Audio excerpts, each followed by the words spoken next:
काम होता है आजान देना, फकीर का काम होता है आजान देना।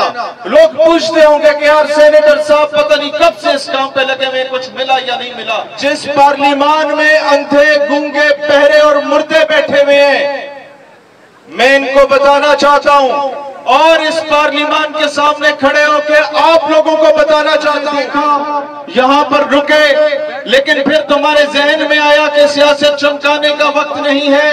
कई आवाम यहां तो कोई बिरयानी की प्लेट लेके नहीं आए। हम लोग वहां से पार्लियामान की तरफ चल रहे थे तो 1 मिनट के लिए हमारे जहन में आया कि शायद पर्चा कट जाएगा।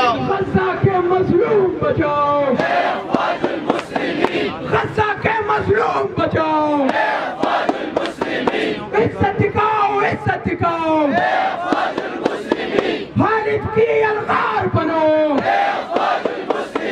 खालिद की अलगार बनो, टीपू की तलवार। Free Palestine, free free Palestine, Rafah operation बंद करो, रफा ऑपरेशन बंद करो, रफा ऑपरेशन बंद करो, रफा ऑपरेशन बंद करो, मासूमों का कत्लेआम बंद करो, मासूमों का कत्लेआम बंद करो, बच्चों का कत्लेआम बंद करो, बच्चों का कत्लेआम बंद करो, ख़वातीन का कत्लेआम बंद करो, ख़वातीन का कत्लेआम बंद करो, फलस्तीनियों का कत्लेआम बंद करो, फलस्तीनियों का कत्लेआम बंद करो, फलस्तीनियों का कत्लेआम। की फरियाद सुनो, बहनों की फरियाद सुनो, माओ की ललकार सुनो, खून का हिसाब लो, शर्म करो, हया करो, ने जली है हम राह रवे दश्त बला रोज़े अज़ल से, और काफिला सालार हुसैन इब्ने अली है।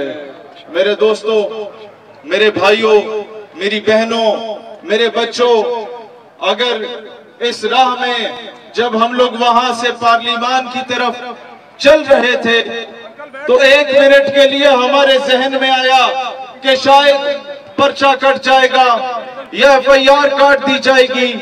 मैं कहता हूं कि अगर इस मामले में, अल-कुद्स के मामले में, बैतुल मक़दस के मामले में हम पे अगर FIR कटती है तो हम उसे चूम के अपने आंखों से लगाएंगे और घर में फ्रेम करके लगाएंगे और हम ये वसीयत करेंगे, हम ये तकबीर, नारे तकबीर, बल्कि हम तो ये वसीयत भी करेंगे कि हमारे कफन के साथ हमें दफनाते वक्त उस FIR को भी हमारे साथ दफनाना, ताकि बरोज़े हशर सैयदना उमर और हजरत सलाहुद्दीन अय्यूबी की तरफ देख के हम लोग मुस्कुरा के फख्र से कह सके कि आपके नक्शे कदम पे चलने की हमने भी कोशिश की थी।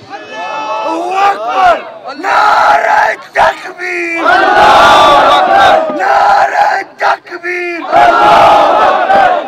मैं कहना चाहता हूँ उस बेशरम वजीर दिफा से, तुम आई यहाँ पे, हमें देखा, यहाँ पर रुके, लेकिन फिर तुम्हारे जहन में आया कि सियासत चमकाने का वक्त नहीं है। कई आवाम यहाँ तो कोई बिरयानी की प्लेट लेके नहीं आया, यहाँ तो कोई कीमे वाला नान लेके नहीं आया, यहाँ तो बाशऊर अवाम है, बाशऊर पढ़े लिखे शहरी हैं।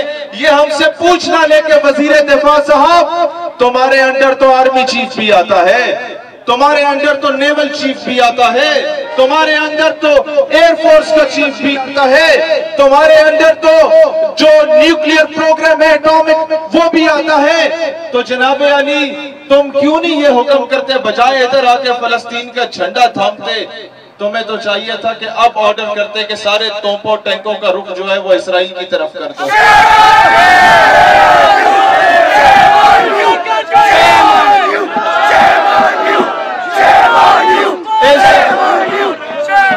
ये जिस पार्लियामान में अंधे, गूंगे, बहरे और मुर्दे बैठे हुए हैं, मैं इनको बताना चाहता हूं और इस पार्लियामान के सामने खड़े होकर आप लोगों को बताना चाहता हूं कि क्यों ख्वाजा आसिफ यहां रुका और चला गया।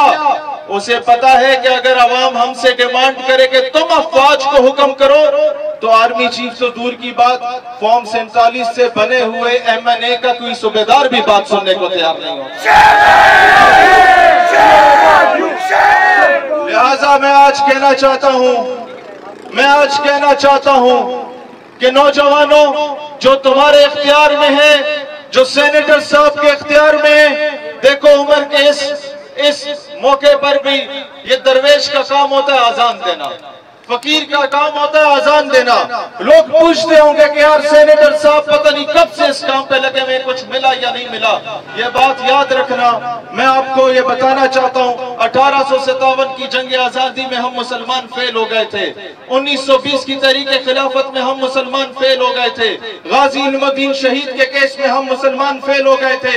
लेकिन 1857 से लेके अलामा कफायत अली काफी के जिहाद के फतवे से लेके अलामा इनायतुल्लाह अल-मशरकी के तरीके खाकसार में भी हम फेल हो गए थे।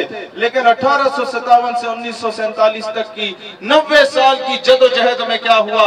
वो शख्सियात अलामा इकबाल हो या सर सैयद हो या और मुजद्दिद अल-अफसानी जैसी शख्सियात जिन्होंने दो कौमी नजरिया देखा, उन्होंने पाकिस्तान देखा नहीं देखा, लेकिन उनके बच्चों ने पाकिस्तान देखा।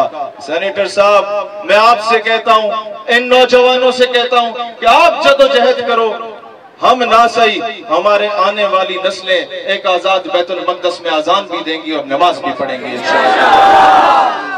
और आखिरी बात, इस पार्लिमान के साये में खड़े होकर कहेंगे जो हमारा हक बनता है। देखें, हम बहुत अमन के दाई हैं, बहुत अमन के कायल हैं, लेकिन इस वक्त जब हमारी माँ बहनों बेटियों की इज्जत को पामाल किया जा रहा हो तो अमन का राग अपना बुज़दिली है। इस नारे का जवाब यहाँ से चारों अफराद तक, चारों अतराफ तक गूंजना चाहिए, हर जगह गूंज होनी चाहिए। सभी लुना सभी लुना, सभी लुना सभी लुना, नारे तकबीर। पाकिस्तान का मतलब क्या? हस्बी रब्बी जल्लल्लाह, माफी कल्बी गैरुल्लाह, नूर मोहम्मद सल्लल्लाह, नूर मोहम्मद सल्लल्लाह। पाकिस्तान का मतलब क्या? फलस्तीन से रिश्ता क्या? बहुत बहुत शुक्रिया, जज़ाकल्लाह। बहुत शुक्रिया शेखी सियालवी साहब। सेफ गजा कैंपेन तमाम तबकात को